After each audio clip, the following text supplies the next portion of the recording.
ભરૂચના ભોલાવ વિસ્તારમાંથી 86,000ની કિંમતનો દેશી અને વિદેશી દારૂનો જથ્થો ઝડપાયો તો એક આરોપીની ધરપકડ કરાઈ હતી। બે ફરાર છે। ભરૂચના ભોલાવ ગામમાં પોલીસે દારૂના ગુપ્ત વેચાણ પર દરોડો પાડ્યો હતો। રેલવે ઓવરબ્રિજની નીચે અને રહેણાંક મકાનમાંથી મોટી માત્રામાં દેશી અને વિદેશી દારૂનો જથ્થો જપ્ત કરવામાં આવ્યો છે।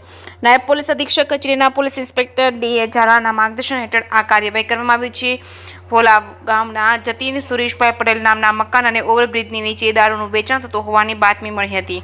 દરોડા દરમિયાન જયપ્રકાશ સુરેશભાઈ વસાવાને દારૂ વેચતા પકડી પાડવામાં આવ્યો તો વિજય નામનો એક શખ્સ ફરાર થઈ ગયો હતો। પૂછપરછમાં જયપ્રકાશે કબૂલ્યું હતું કે જતીન પટેલ માટે દારૂનું વેચાણ કરતો હતો। પોલીસે સ્થળ પરથી 103 લીટર દેશી દારૂ અને 176 બોટલ વિદેશી દારૂ જપ્ત કર્યું હતું। વિદેશી દારૂમાં મેજિક અલગ અલગ બ્રાન્ડનો સમાવેશ થાય છે। આરોપી પાસેથી 760 રોકડા દારૂના હિસાબની નોટબુક અને વીજળીનું બિલ પણ મળી આવ્યું છે। કુલ મુદ્દામાલ કિંમત ₹86,820 આંકવામાં આવ્યા હતા। પોલીસે જતીન પટેલ અને વિજય અને જયપ્રકાશ વસાવાને સામે પ્રોહિબિશન એક્ટની વિવિધ કલમો હેઠળ ગુનો નોંધાયો છે। આ કાર્યવાહીથી ભરૂચ શહેરમાં દારૂના વિદ્યાર્થીઓમાં ફફડાટ ફેલાઈ જવા પામ્યો છે। જે કેસની ગુજરાતી સાથે કેતન મહેતા, ભરૂચ।